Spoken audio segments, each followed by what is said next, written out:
Assalamualaikum warahmatullahi wabarakatuh. Apa kabar sobat-sobat semuanya? Semoga kita dalam keadaan sehat jasmani dan rohani, tidak kekurangan satu apapun. Oke, mari kita lanjutkan ceritanya. Bab 1343, Klub Tanpa Batas. Dinasti Tianmu. Tian Chen berdiri di depan aula, menatap kosong ke segala arah di hadapannya. Bukankah kamu sudah mati? Apa yang sedang terjadi? Tian Chen merasa ada yang tidak nyata. Ia mencubit dirinya sendiri dengan keras. Rasa sakit yang hebat membuatnya menyadari bahwa ia tidak sedang bermimpi. Dia masih hidup. Pada saat ini, pintu aula yang tidak jauh dari sana tiba-tiba terbuka. Dan kemudian seorang wanita berpakaian putih perlahan berjalan keluar. Wanita itu juga memiliki ekspresi bingung di wajahnya. Ratu Qin, ibu, melihat wanita itu, Tian Chen tiba-tiba berkata dengan suara gemetar. Saat melihat Tian Chen, tubuh Permaisuri Qin gemetar. Saat berikutnya, dia bergegas ke Tian Chen. Dia memeluk Tian Chen erat-erat, dan air mata mengalir di matanya. Semuanya hidup, itu saudara Ye. Pada saat ini, Tian Chen tiba-tiba berkata, itu dia, itu dia. Ye Guan menyebarkan kultivasinya sendiri dan memungkinkan semua makhluk hidup menjalani kehidupan baru. Adegan dia membubarkan kultivasinya telah terpatri dalam pikiran semua makhluk hidup. Ratu Qin mengangguk dengan ekspresi rumit. Dia tidak menyangka bahwa pemuda itu benar-benar akan membubarkan kultivasinya yang tak terkalahkan. Kakak Chen, pada saat ini, suara yang dikenalnya tiba-tiba datang dari samping. Tian Chen dan Permaisuri Qin menoleh dan ketika mereka melihat Ye Guan, ibu dan anak itu tercengang. Tian Chen yang pertama kali sadar, dia bergegas mendekati Ye Guan, memeluknya erat, dan tertawa. Nyonya Qin tiba-tiba tersenyum dan berkata, aku akan menyiapkan makanan untukmu. Ye Guan menatap Ratu Qin dan berkata sambil tersenyum, terima kasih, Bibi. Permaisuri Qin tersenyum tipis, berbalik dan pergi. Setelah beberapa saat, Ye Guan dan Tian Chen duduk berhadapan. Permaisuri Qin menyiapkan beberapa lauk pauk. Itu bukanlah makanan lezat dari darat dan laut, tetapi beberapa hidangan rumahan. Ye Guan mengeluarkan 2 botol anggur. Dia menuangkan segelas air untuk Tian Chen dan segelas lagi untuk dirinya sendiri. Lalu berkata, Saudara Chen, bersulang. Tian Chen tertawa dan berkata, persetan, mereka berdua meminumnya dalam satu teguk. Tian Chen menyeka sudut mulutnya, lalu menatap Ye Guan, tidak berkultivasi.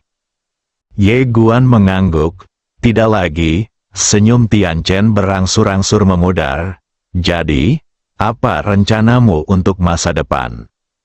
Ye Guan tersenyum dan berkata, mari kita lakukan selangkah demi selangkah, bagaimana denganmu?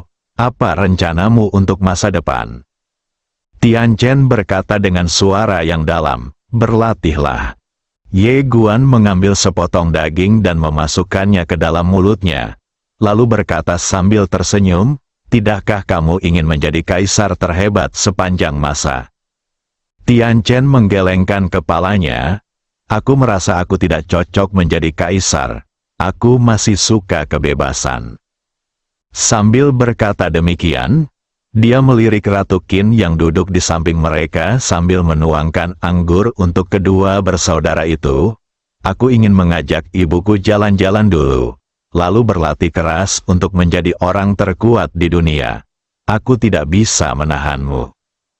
Dia tahu bahwa meskipun Ye Guan telah kehilangan kultivasinya, dengan bakat Ye Guan, bukanlah masalah besar untuk berkultivasi lagi. Ye Guan mengangguk. Apakah ada yang bisa saya bantu? Tian Chen tersenyum dan berkata, kenalkan suatu tempat padaku, saudaraku. Ye Guan berkata, Bima Sakti, di Bima Sakti. Ada tempat yang disebut klub tanpa batas. Kau bisa pergi ke sana. Saat kau sampai di sana, beritahu aku namaku. Ada saudara baik di sana yang akan menghiburmu. Tian Chen menyesapnya dan berkata sambil tersenyum, "Baiklah, kalau begitu aku akan membawa ibuku ke klub Wubian dulu." Ye Guan ragu-ragu sejenak, lalu berkata, "Pergi sendiri." Tian Chen menggelengkan kepalanya. "Selama bertahun-tahun, aku telah ceroboh dan tidak memenuhi kewajibanku sebagai orang tua. Aku ingin mengajaknya keluar untuk bersenang-senang." Ye Guan melirik Tian Chen dan berkata, "Semoga beruntung." Dengan cara ini, kedua bersaudara itu minum sampai tengah malam. Tian Chen tidak menggunakan kultivasinya, jadi dia mabuk dalam waktu singkat dan mulai berbicara omong kosong. Ye Guan sendiri tidak berkultivasi, jadi dia juga mulai berbicara omong kosong sambil minum. "Aku akan menggantung ayahku dan memukulinya. Aku akan menggantung kakekku dan memukulinya. Aku akan menutup telepon paman dan memukulinya. Aku akan cegukan. Aku akan memukul ayahku lagi." Saat fajar, saat Tian Chen terbangun, Ye Guan sudah pergi. Tian Chen menggelengkan kepalanya, energi misterius dalam tubuhnya melonjak, dan rasa mabuknya lenyap tanpa jejak dalam sekejap. Pada saat ini, Ratu Qin masuk sambil memegang secangkir teh hangat dan berjalan ke Tian Chen. Dia sudah pergi. Tian Chen mengambil teh hangat tetapi tidak meminumnya. Dia melihat keluar aula dan berkata dengan lembut, "Bu, aku ingin menjadi lebih kuat. Hanya dengan menjadi lebih kuat, aku bisa melindungi orang-orang di sekitarku." Ratu Qin mengangguk. "Oke." Tian Chen tiba-tiba berdiri dan berkata, "Mari kita pergi ke Bima Sakti dulu." Ratu Qin tersenyum dan berkata, "Aku akan mendengarkanmu." Setelah menjalani kehidupan baru, dia juga menemukan banyak hal. Sebelumnya, di istana, setiap hari penuh dengan intrik dan perhitungan. Kehidupan seperti itu sungguh tidak berarti.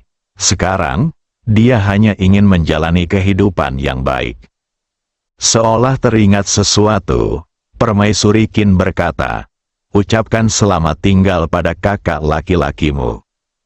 Tian Chen mengangguk, lalu berdiri dan berjalan keluar. Begitu dia keluar dari aula, Tian Xing datang dari kejauhan. Tian Chen tersenyum dan berkata, "Kakak, apa kabar?" Tian Xing bertanya, "Apakah kamu akan pergi?" Tian Chen mengangguk, "Saya ingin berbelanja." Tian Xing menatapnya dan bertanya, "Apakah kamu tidak ingin menjadi kaisar?" Tian Chen tertawa, "Tidak, tidak ada artinya menjadi seorang kaisar. Aku masih suka hidup bebas dan tidak terkekang."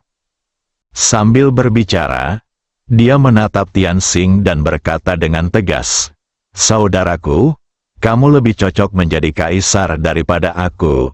Aku percaya bahwa di bawah kepemimpinanmu, dinasti Tianmu akan menjadi lebih baik dan lebih baik lagi, jauh melampaui para leluhur kita di masa lalu." Tian Xing terdiam cukup lama, lalu mengangguk pelan, "Ingatlah untuk sering kembali." Tian Xing tersenyum dan berkata, "Tentu saja, ini juga rumahku." Tian Xing tertawa, Tian Chen juga tertawa. Dendam selama bertahun-tahun antara kedua saudara itu terlupakan dengan senyuman saat ini. Setelah Tian Chen membawa Permaisuri Qin pergi, Tian Xing meninggalkan menara kecil dan menemukan Ye Guan. Dia tahu betul bahwa dinasti Tianmu tidak mungkin tinggal di menara kecil itu selamanya. Energi spiritual di menara kecil itu tidaklah tak ada habisnya. Dengan begitu banyak makhluk hidup di menara kecil itu, tidak akan lama lagi energi spiritual di menara kecil itu akan habis. Kamu ingin membawa dinasti Tianmu untuk bergabung dengan Akademi Guangxuan? Ye Guan menatap Tian Xing di depannya dan bertanya dengan serius. Tian Xing mengangguk. Dia tahu betul bahwa di era ini, dengan ribuan ras saling bersaing satu sama lain dan krisis mengintai di semua sisi, jika dinasti Tianmu tidak bergabung dengan Akademi Guangxuan, tidak akan ada cara untuk bertahan hidup. Sebaliknya, selama Akademi Guangxuan bergabung, dinasti Tianmu akan dapat berkembang pesat. Ye Guan memikirkannya, lalu berkata, itu bukan tidak mungkin. Tetapi kamu harus tahu apa artinya bergabung dengan Akademi Guangxuan. Tian Xing tersenyum dan berkata, tentu saja, bergabung dengan Guangxuan Academy berarti mematuhi peraturan dan mematuhi hukum Guangxuan. Tian Xing menambahkan, sebenarnya, saya sudah mulai mempromosikan hukum Guangxuan di Akademi sejak lama. Sekarang hukum Guangxuan telah menggantikan hukum dinasti Tianmu kita. Selain itu, berkat Anda, Saudara Ye, dinasti Tianmu kita telah lolos dari malapetaka pengorbanan leluhur kepada semua makhluk hidup. Oleh karena itu, sekarang dinasti Tianmu kita sama sekali tidak menentang untuk bergabung dengan Akademi Guangxuan. Ye Guan mengangguk. Baiklah. Aku akan meminta seseorang untuk menggantikanmu saat waktunya tiba. Tian Xing tersenyum dan berkata, baiklah. Setelah mengatakan itu, dia hendak pergi. Seolah teringat sesuatu. Dia tiba-tiba menoleh ke arah Ye Guan. Saudara Ye, apakah kamu benar-benar tidak memiliki kultivasi sama sekali? Ye Guan mengangguk. Ya, Tian Xing tersenyum dan berkata, hanya karena kamu tidak memiliki kultivasi, bukan berarti kamu tidak memiliki kemampuan bertarung, kan? Ye Guan tertawa. Tian Xing tidak mengatakan apa-apa lagi, dia berbalik dan pergi. Setelah Tian Xing pergi, Ye Guan datang ke dunia peradaban kosmik tingkat ke-9 sebelumnya. Dia merentangkan kedua telapak tangannya, lalu sebuah menara kecil muncul di tangannya. Tak lama kemudian, cahaya keemasan memancar keluar, dan dalam sekejap, dinasti Tianmu kembali ke alam semesta nyata. Setelah melakukan semua ini, dia meninggalkan menara kecil itu, dan kemudian dengan bantuan kekuatan menara kecil itu, dia tiba di peradaban seberang. Kini peradaban di seberang sana telah kembali normal. Setelah bencana, keyakinan orang-orang di peradaban seberang terhadap Ye Guan benar-benar murni. Jika pada awalnya mereka percaya kepada Ye Guan karena adanya kapal di seberang sana, maka sekarang, kepercayaan mereka kepada Ye Guan sepenuhnya karena Ye Guan sendiri. Berjuang untuk peradaban di sisi lain dan kalahkan klan kekaisaran. Tentu saja, sang pemimpin juga memberikan kontribusi yang tak terhapuskan. Selama kurun waktu ini, ia telah melakukan pekerjaan ideologis untuk orang-orang di peradaban seberang. Sisi lain peradaban, di dalam kuil, Ye Guan duduk di kursi pertama, uskup berdiri dengan hormat di sampingnya, dan di bawahnya ada sekelompok uskup agung dan orang-orang kuat dari peradaban sisi lain. Meskipun Ye Guan tidak lagi memiliki kekuatan kultivasi, semua orang masih berdiri di sana dengan hormat. Ye Guan tiba-tiba tersenyum dan berkata, terima kasih semuanya atas bantuan kalian kali ini, terima kasih. Pemimpin itu buru-buru berkata, Putra Suci, apa yang kau bicarakan? Jika bukan karenamu, peradabanku di sisi lain akan hancur menjadi abu. Kitalah yang seharusnya berterima kasih. Para uskup lainnya juga keluar untuk menyampaikan pendapat mereka, mengungkapkan rasa terima kasih yang tulus kepada Ye Guan. Ye Guan tersenyum dan berkata, kita semua adalah keluarga, jadi jangan bersikap begitu sopan. Salah satu dari kita, begitu Ye Guan mengatakan ini, semua orang di ruangan itu sangat gembira dan tersenyum. Ye Guan tiba-tiba menatap Zhou Han yang tidak jauh darinya. Bagaimana penelitianmu tentang waktu dan ruang khusus itu? Zhou Han tersenyum dan berkata, kita telah memperoleh banyak hal. Kita sekarang menggunakan beberapa artefak untuk mengubah kekuatan waktu khusus, yang sangat berhasil. Sekarang, kita telah mulai mengintegrasikan kekuatan waktu khusus tersebut ke dalam berbagai latihan dan seni bela diri. Pada waktunya, kekuatan keseluruhan peradaban kita di sisi lain akan meningkat pesat. Pada titik ini, dia melirik Ye Guan dan berkata, "Bisakah kita melanjutkan penelitian kita?" Semua orang juga memandang Ye Guan, sedikit gugup, dan Ye Guan tersenyum dan berkata, "Tentu saja." Mendengar ini, semua orang tertawa. Akhirnya, Ye Guan mengajukan permintaannya sendiri. Dia berharap peradaban di sisi lain juga akan bergabung dengan Akademi Guangxuan. Setelah mendengar kata-kata Ye Guan, semua orang terdiam. Ye Guan sedikit terkejut. Pada saat ini, uskup tiba-tiba berkata, "Putra suci, tidak ada masalah bagi kami. Tetapi orang-orang di luar, Anda juga tahu bahwa perahu di sisi lain selalu menjadi keyakinan kami." Pada saat ini, dia tiba-tiba berjalan ke arah Ye Guan dan berkata dengan serius, "Putra suci, jika kamu percaya padaku, maka serahkan saja masalah ini kepadaku. Beri aku waktu, aku berjanji akan melakukannya dengan benar." Orang-orang kita sangat sadar. Bab 1344. Sialan, Ye Guan menatap pemimpin di depannya. Melihat Ye Guan datang, sang pemimpin membungkuk sedikit dengan ekspresi saleh di wajahnya. Ye Guan tersenyum tipis. Orang ini adalah seseorang yang mampu melakukan hal-hal hebat. Ye Guan menepuk bahu pemimpin itu dengan lembut dan berkata, "Kamu sangat hebat. Dengan bakat dan kemampuanmu, seharusnya tidak sulit bagimu untuk mencapai tingkat orang suci sejati." Mendengar hal itu, sang pemimpin pun menjadi sangat gembira dan buru-buru berkata dengan hormat, "Saya bersedia melayani dekan dengan sepenuh hati." Ye Guan tersenyum, lalu menatap semua orang.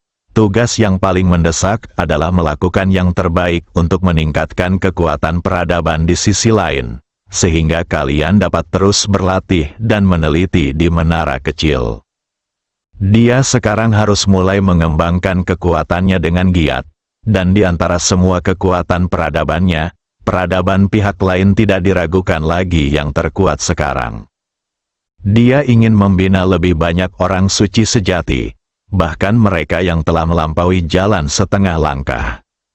Dengan cara ini, tidak hanya dapat membantunya, tetapi peradaban di sisi lain juga dapat melindungi dirinya sendiri.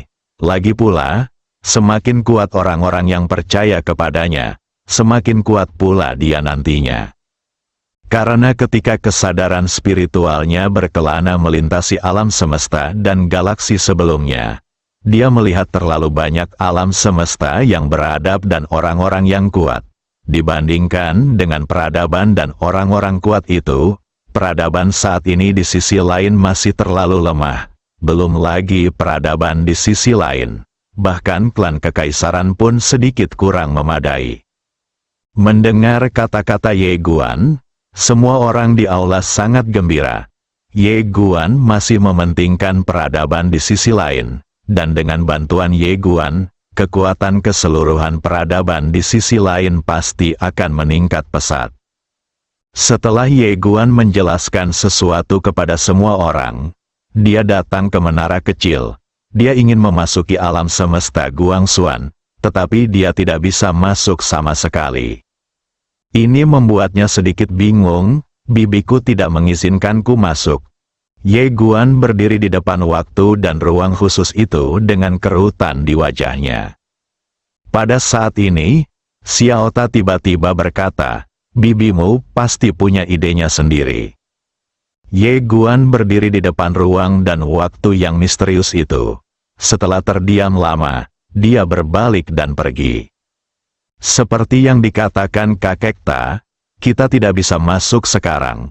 Pasti itu niat Bibi Sukun, dan Bibi Sukun pasti punya tujuan melakukan ini. Setelah beberapa saat, dia tiba di tempat Xiao Hun berlatih. Tidak jauh dari sana, area di mana Xiao Hun berada telah diisolasi oleh niat pedang ketertiban, dan auranya sangat kuat. Menara kecil itu tiba-tiba mendesah dalam hatinya.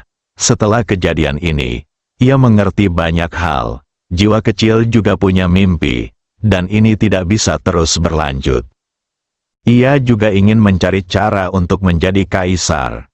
Jika tidak, kehadiranmu akan semakin berkurang. Tahukah kamu, dialah yang pertama mengikuti Yang Ye. Tapi sekarang, Arya dan Xiao Bai semakin lama semakin kuat. Dan Jianzhu adalah salah satu dari 3 pedang. Belum lagi Jianzhu, Xiao Bai dan Arya. Bahkan pedang King Xuan lebih kuat darinya sekarang. Buang-buang waktu saja, Xiao Ta mendesah lagi dalam hatinya. Jika dia terus seperti ini, dia akan benar-benar menjadi seperti Lord Wubian. Ye Guan memandang jiwa kecil di kejauhan. Setelah sekian lama, dia tertawa. Karena tiba-tiba dia teringat sesuatu. Artinya, setelah kebangkitan semua makhluk hidup di alam semesta 10 ekstrim, meskipun semua orang tahu bahwa mereka hidup karena dia, Ye Guan, mereka tidak benar-benar percaya padanya. Jika suatu hari nanti semua makhluk hidup di 10 alam semesta ekstrim bersedia percaya kepadanya, maka niat pedang ketertibannya akan menjadi lebih kuat lagi. Tentu saja, dia tidak akan memaksa semua makhluk hidup di 10 alam ekstrim untuk percaya kepadanya. Baginya sekarang, dia ingin mempopulerkan metode Guang Xuan ke seluruh 10 alam semesta ekstrim, sehingga kehidupan yang tak terhitung jumlahnya dapat memperoleh manfaat darinya. Memaksa makhluk hidup untuk percaya pada sesuatu dengan kekerasan merupakan penindasan dan penghinaan. Seperti kata bibiku, jika Anda memperlakukan semua makhluk hidup dengan baik, semua makhluk hidup juga akan memperlakukan Anda dengan baik. Hati Masa sangat jernih, oleh karena itu, apa yang harus dilakukan Ye Guan selanjutnya adalah mendapatkan pengakuan dari seluruh alam semesta 10 ekstrim. Berdasarkan perintah, dia berjalan keluar dari jalannya sendiri yang tak terkalahkan. Setelah beberapa saat, Ye Guan meninggalkan menara kecil itu. Dengan bantuan kekuatan menara kecil, dia tiba di medan perang di sisi lain. Ketika dia tiba di sini, dia melihat Jun Yu. Selain Jun Yu ada Haoran Zhenseng dan lainnya. Berkat penyebaran dharmanya, semua yang meninggal dalam bencana ini dan percaya kepadanya telah dibangkitkan. Jika mereka tidak percaya pada Ye Guan sejak awal, mereka tidak akan bisa menjalani kehidupan lain. Namun, saat mereka memilih untuk percaya kepada Ye Guan, mereka sudah terjerumus ke dalam malapetaka, dan selama mereka mati dalam malapetaka, mereka bisa terlahir kembali. Tentu saja mereka tidak tahu siapa yang membangkitkan mereka. Mereka hanya tahu bahwa mereka terlahir kembali karena Ye Guan Sandao. Tidak hanya itu, setelah mereka terlahir kembali, mereka juga terlahir kembali secara lengkap. Karena mereka dilahirkan untuk mengatasi kesengsaraan. Ketika dia melihat Ye Guan lagi, Jun Yu tersenyum, dan Haoran Zhenseng dan yang lainnya juga tersenyum. Perasaan menjalani kehidupan baru sungguh seperti mimpi bagi mereka. Ye Guan berjalan mendekati kelompok itu dan berkata sambil tersenyum, "Kita bertemu lagi." Haoran Zhenseng tersenyum dan berkata, "Terima kasih, tapi apakah kamu menyesalinya?" Ye Guan berkedip sedikit, "Haha." Mendengar kata-kata Ye Guan, semua orang tertawa. Pada saat ini, Jun Yu tiba-tiba bertanya, "Apa rencanamu selanjutnya?" Ye Guan tersenyum dan berkata, "Selanjutnya, aku ingin diam dan menenangkan diri sejenak." Jun Yu menatap ke kedalaman alam semesta dengan tatapan yang dalam. Belum lama ini, ada aura misterius di kedalaman alam semesta. itu bukan hal yang baik. Dia datang dengan niat buruk. Mendengar kata-kata Junyu, semua orang mengerutkan kening. Ye Guan menatap kedalaman langit berbintang dan mengerutkan kening. Dia tidak menyangka orang-orang itu datang secepat itu. Dia bukan lagi kaisar, dan orang-orang kuat itu pasti tidak akan membiarkannya pergi. Seseorang yang telah menjadi kaisar berarti ia telah menikmati kekayaan eksklusif di alam semesta. Tetapi sekarang ia bukan lagi kaisar. Ini kesempatan yang luar biasa. Lagi pula, mereka tidak mau tunduk kepada orang lain.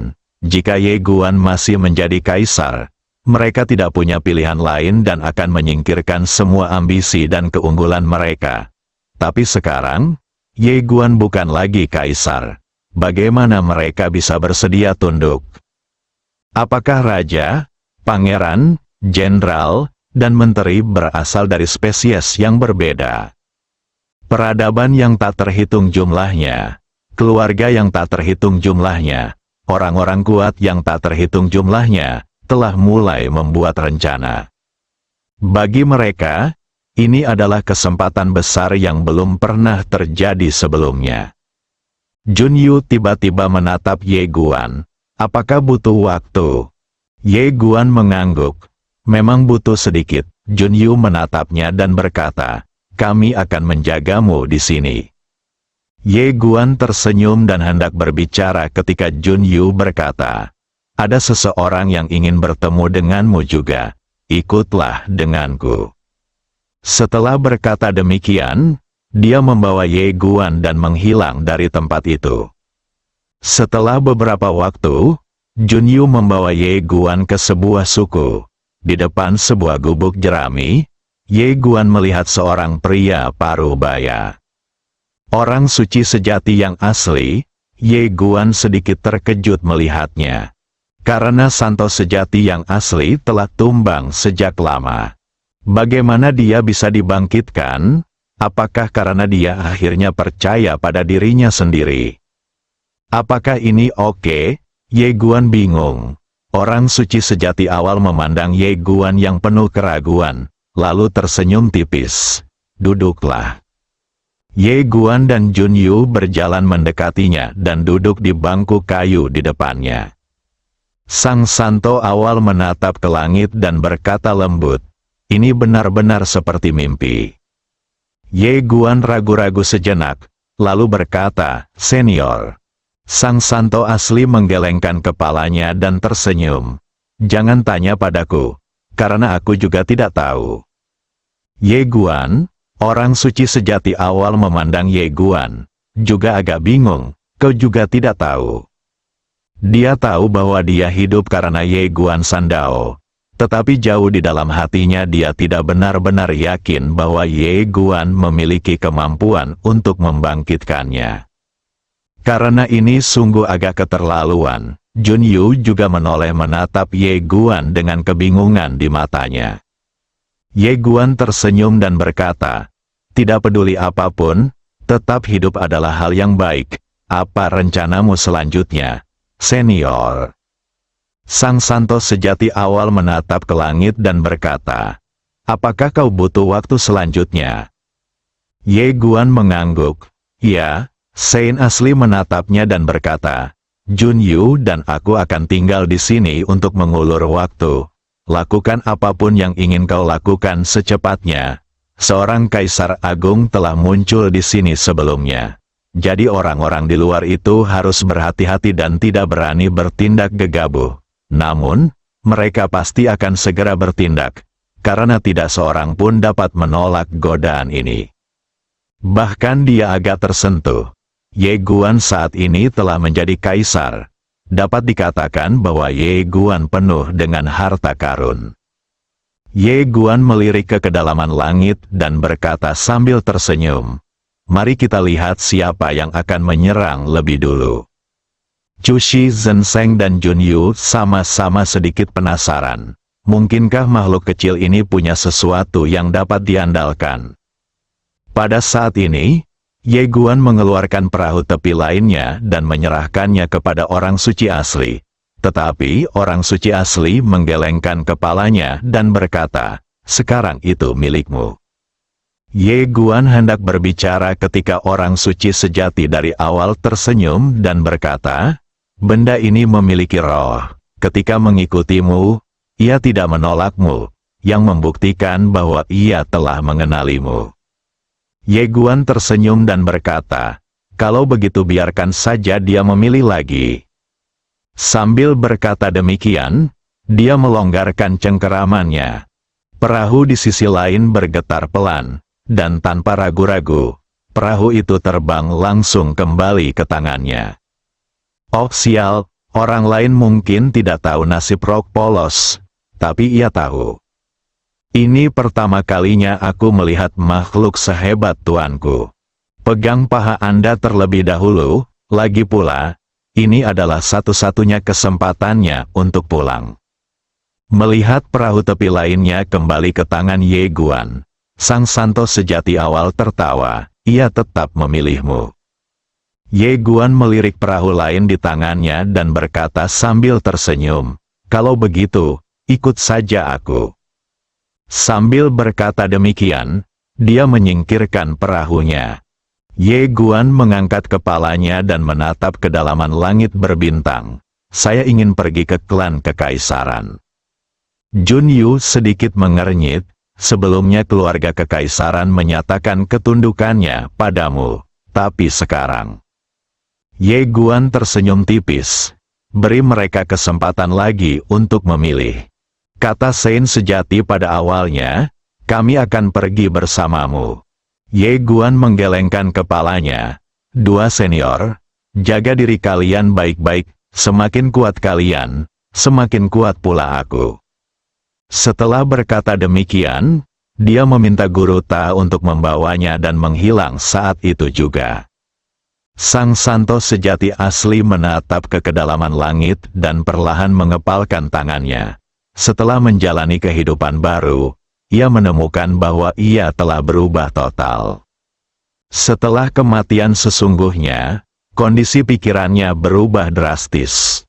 Kerajaan kaisar, bukannya dia tidak punya kesempatan. Jun Yu menatap langit, kedua tangannya di belakang punggungnya perlahan mengepal. Kerajaan kaisar, bukankah Jun Yu juga tidak punya kesempatan?